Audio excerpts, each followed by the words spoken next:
Amém, irmãos.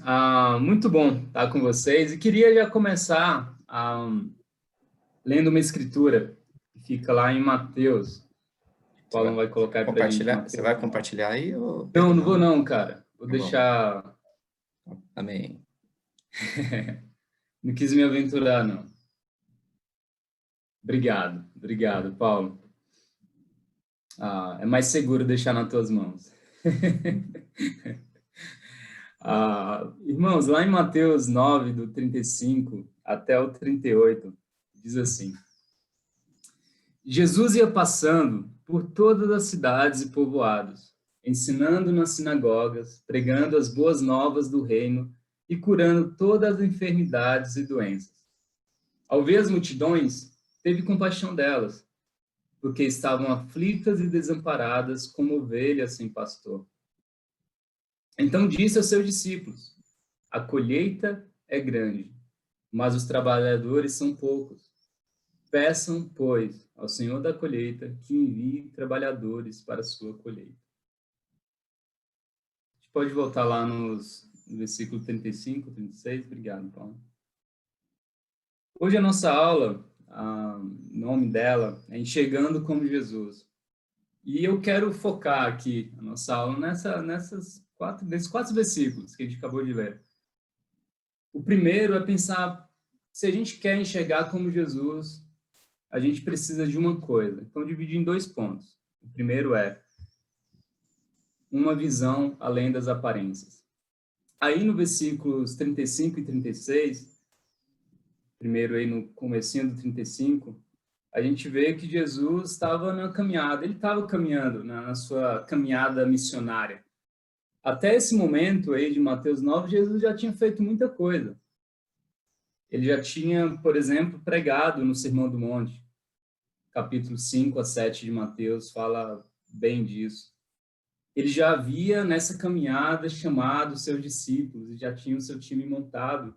Logo após, no capítulo 10, Jesus envia os próprios, envia os 12 para a missão. No versículo 35, a gente vê que Jesus havia conhecido muitas cidades, povoados, ele estava ensinando, ele estava pregando e curando. E apesar de toda a ação de Jesus, enquanto ele caminhava por essas cidades e povoados, fazendo todo esse trabalho intenso, Jesus conseguia ver além das aparências. Seus olhos estavam atentos aos corações, como diz na própria Escritura, aflitos e desamparados. Na João Ferreira de Almeida, nesse mesmo versículo, ele fala que as pessoas andavam cansadas e abatidas. E era isso. Jesus, ele não estava só fazendo o seu trabalho e suando a camisa. Ele estava atento ao que de fato as pessoas eram, como as pessoas estavam vivendo. E essa é a realidade. Elas estavam aflitas, desamparadas, cansadas e abatidas. Sabe? Como ovelha sem pastor. E ele traz dá essa definição, inclusive, faz essa analogia. Não sei você, mas eu fico pensando, como será uma ovelha sem pastor? Eu não sei, mas uma coisa eu tenho certeza, essa ovelha deve ficar muito desesperada, porque sem um pastor ela está sozinha ali.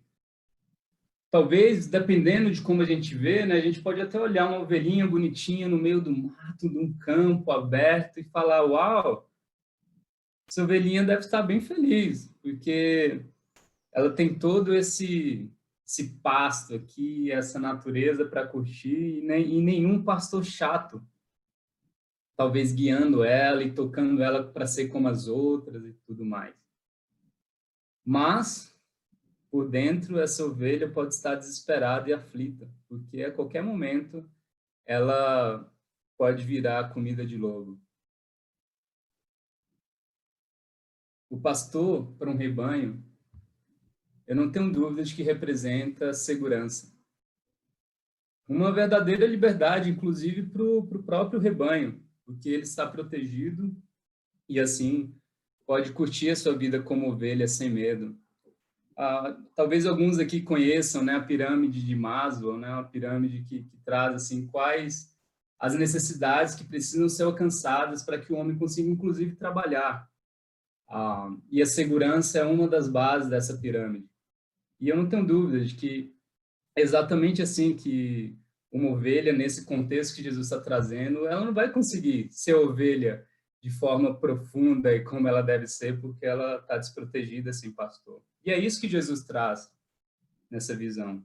As pessoas estavam como essa ovelha, uma ovelha sem pastor, aflita, desamparada. Sabe, irmãos, eu não tenho dúvidas de que cada um de nós sabemos o que é ter uma vida baseada no desamparo, na aflição espiritual. Sabemos o quanto é desesperador viver assim.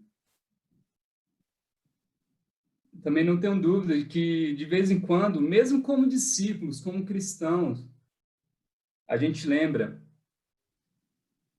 que a vida não é muito fácil.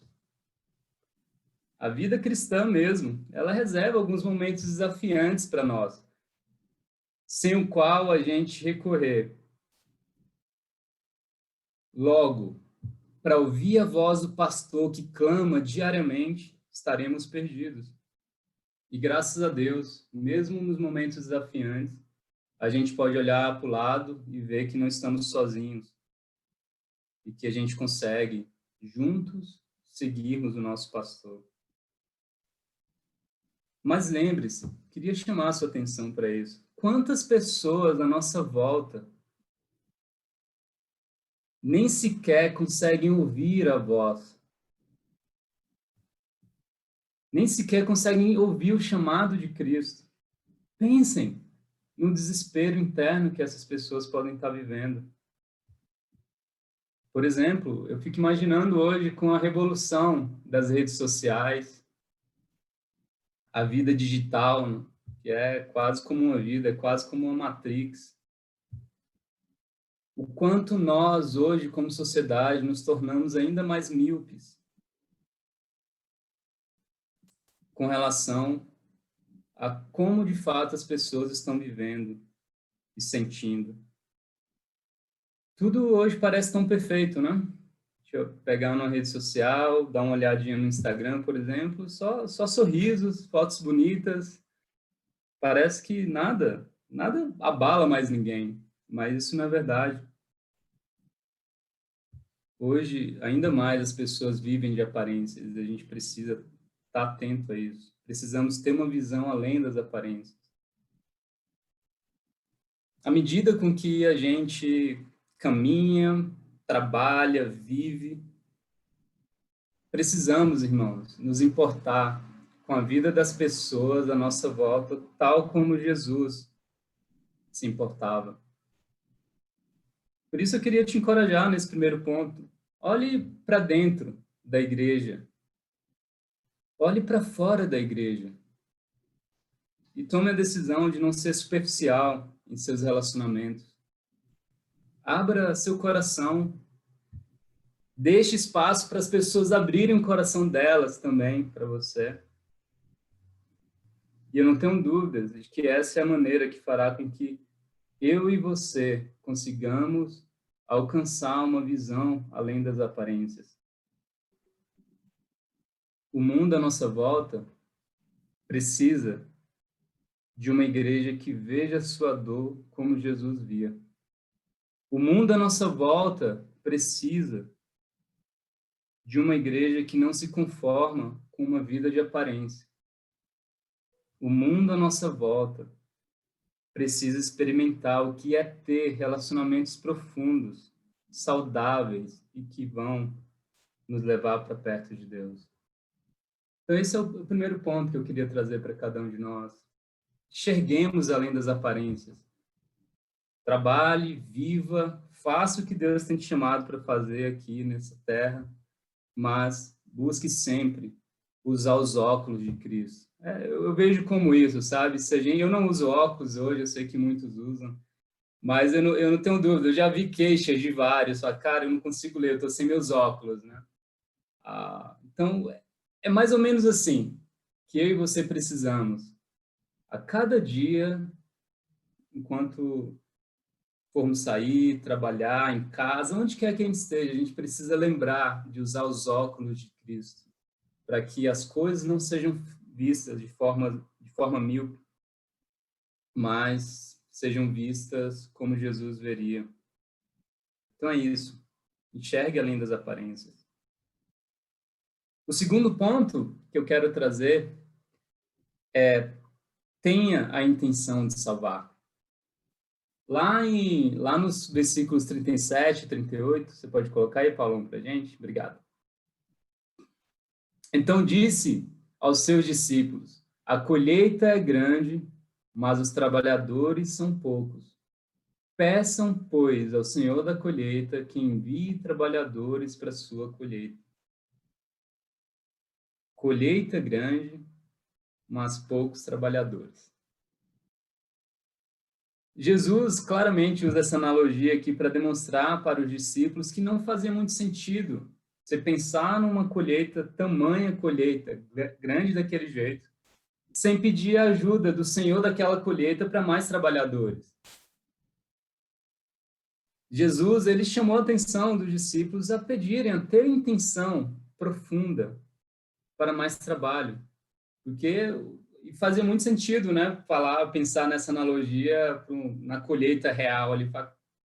Senhor da colheita, eu sei que você quer que a gente colhe o mais rápido possível, para que a gente não perca aqui os frutos, né, a colheita em si. Então, poxa, dá mais trabalhadores, porque é tão grande, a gente não vai conseguir tudo. Talvez a gente até esgote. Então, Jesus usa justamente para chamar essa atenção. Nesse ponto aqui, eu me lembro de algo bem que me faz bem lembrar. Lembro dos momentos em que eu ajudava meu avô numa plantação de milho que a gente tinha na chácara. Lembro o quanto era tão mais gratificante aquele trabalho de colher espigas quando tínhamos mais ajuda.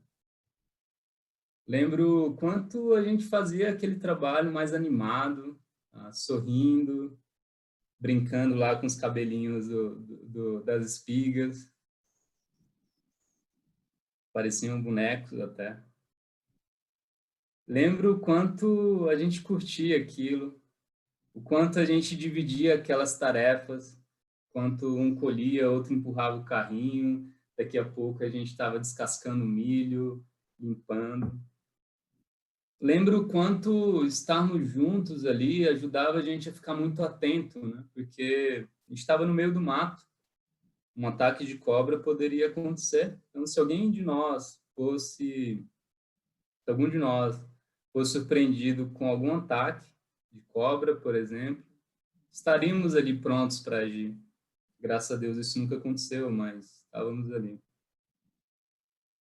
E por fim, eu lembro o quanto colher o resultado daquilo era especial. Daqui a pouco, depois de uma colheita abaixo do sol, cansados, alegres, obviamente, porque a gente fez um trabalho juntos, estávamos logo mais comendo um belo milho assado, fazendo pamonha, curau. Eu sei que está chegando a hora do almoço, né? Talvez alguns já estão com água na boca. Não é essa a minha intenção, mas é só para trazer essa visão quanto aquele trabalho fazia todo sentido quando a gente colheu o resultado. E que demais era fazer aquele trabalho, que demais era participar do começo ao fim daquele trabalho.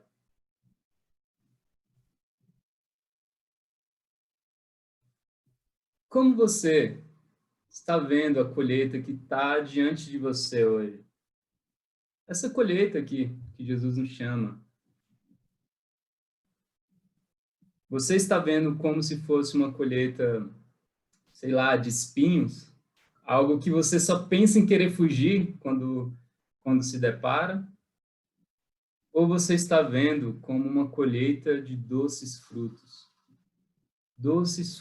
espirituais? Deus quer que a gente escolha. Irmãos, eu não tenho dúvidas de que a melhor colheita é essa de salvar almas. O desejo de Deus é que a gente deseje mais trabalhadores, que a gente trabalhe juntos nesse propósito. A Bíblia fala, Jesus fala, peçam. Temos que ter essa intenção, irmãos, a intenção para realizarmos o trabalho de Deus. Estamos tão envolvidos que vamos pedir. Eu sei que muitas vezes podemos nos sentir incapazes, sem coragem, desanimados, mas o que Cristo nos chama é para olhar para a colheita e pedir por mais trabalhadores. Assim, eu quero muito encorajar você. Peça a ajuda de Deus para que ele mande mais trabalhadores, para que ele mande mais pessoas abertas, inclusive. Peça a ajuda de algum irmão que está do seu lado hoje, para batalhar com você por mais almas. Recentemente, eu, Israel, André, principalmente, a gente tomou uma decisão com base em coisas que nas nossas conversas, nos nossos discipulados, a gente estava ouvindo, aprendendo, e que foi, poxa, vamos participar mais ativamente dos estudos bíblicos uns dos outros, né? Faz sentido, a gente estava ouvindo isso, e a gente tomou essa decisão. Poxa, o quanto faz a diferença. Muitas vezes eu já me vi tantos momentos, assim, querendo fazer sozinho, sabe, as coisas, meio que, não, eu consigo, vamos lá, e parar para pensar o quanto faz todo sentido pedir essa ajuda, a termos a intenção de juntos batalharmos, a intenção real de que, poxa, eu posso, não sei, pode acontecer várias coisas que eu não vou conseguir amar tão profundamente alguém se eu tiver outra pessoa do meu lado para amar. E a gente tem feito um trabalho que tem causado tanta alegria, inclusive quando aparentemente parece não dar certo. Essa semana, eu e o André, a gente combinou de estar com um cara que a gente convidou lá perto do Shopping Santana, Davi, e a gente foi, assim, eu mandei mensagem pro Davi à tarde, combinamos, confirmamos, não, Pedro, eu vou estar lá e tudo bem. Chegou já no finalzinho, assim, antes de ir, sei lá, faltando uns 15, 20 minutos, eu mandei outra mensagem, não chegou a mensagem para ele. Foi aquele momento, poxa, eu vou ou não vou? Porque se o cara não avisou, mas tá... Mas, poxa, pode ser que ele vai, ele só desligou e ele já tá com compromisso, ele vai aparecer lá. Então, se eu não estiver lá, vai ser estranho, vai ser ruim. Não, na boa, pelo menos eu fico conversando com o André. Tudo bem. E foi assim que eu saí de casa, e foi. E, de fato, ele não apareceu. Depois ele explicou, ele passou por uma situação lá e perdeu a rede. Uma pessoa próxima ele estava com Covid, então ele teve que fazer o teste. Graças a Deus ele não está, então semana que vem possivelmente a gente vai estar junto de novo. Mas o fato foi que enquanto a gente esperava ele, eu e o André ficamos conversando e colocamos o papo em dia, foi tão legal. Só que o atendente lá da padaria, ele é um cara muito legal, assim, que chama Davi também. E a gente aproveitou naquele meio tempo e falou, poxa, por que não? Se não foi com o Davi, vamos tentar com outro, né? Vamos convidar. E a gente convidou aquele cara, o André estava com o contato dele até.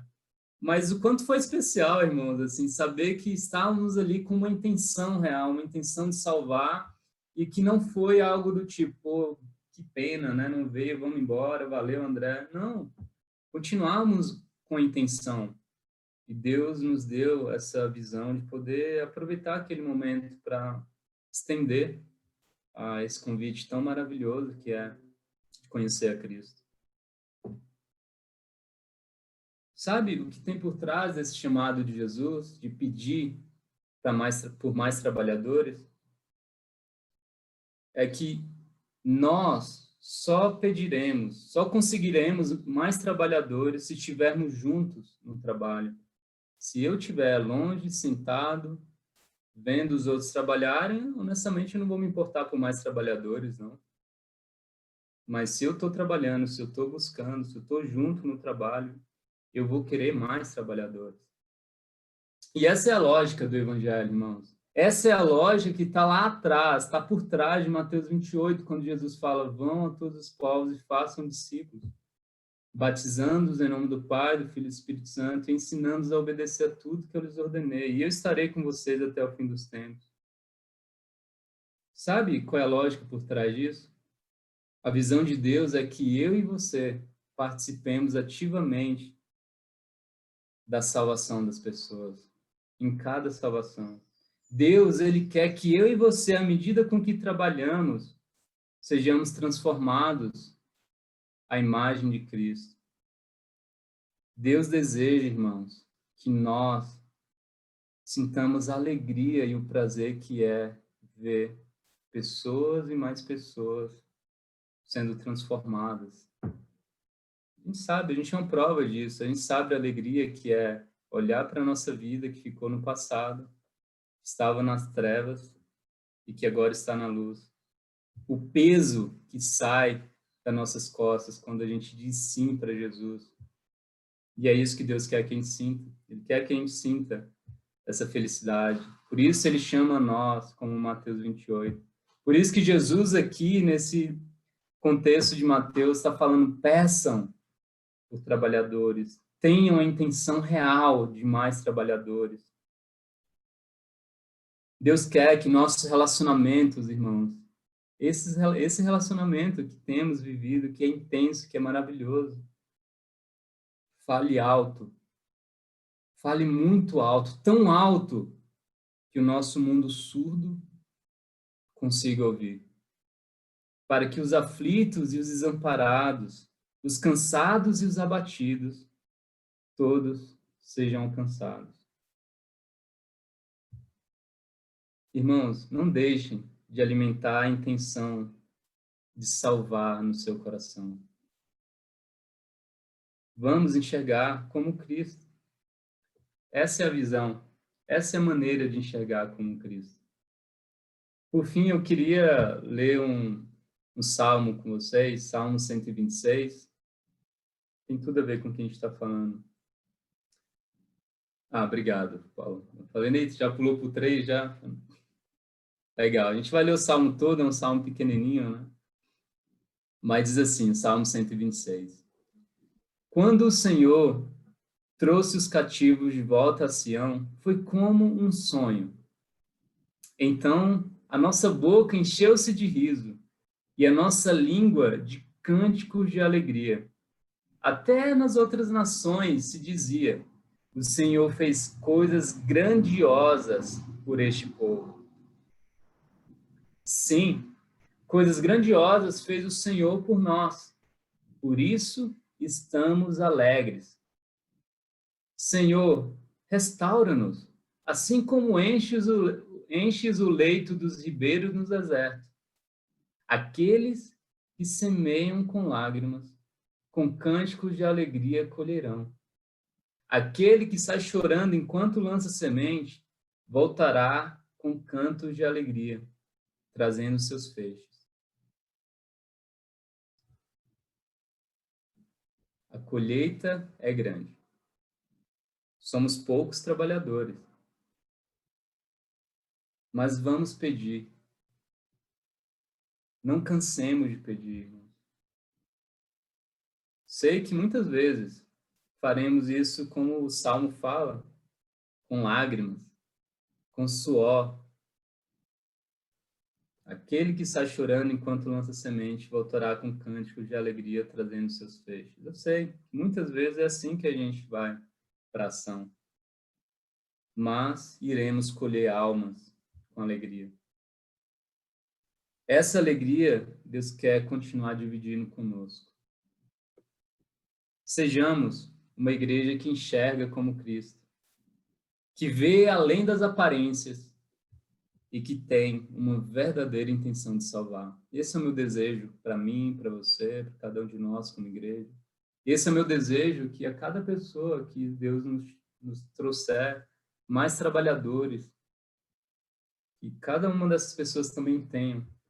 Se você que está estudando a Bíblia e está ouvindo a gente, sendo bem claro com você, essa é a nossa intenção, que você venha para trabalhar juntos nessa colheita maravilhosa. Seja o fruto que vai nos dar alegria para assim alcançar outros alegremente também. É isso, irmãos. Estamos juntos sempre e que possamos fazer esse trabalho enxergando como Jesus enxergava. É isso. Obrigado.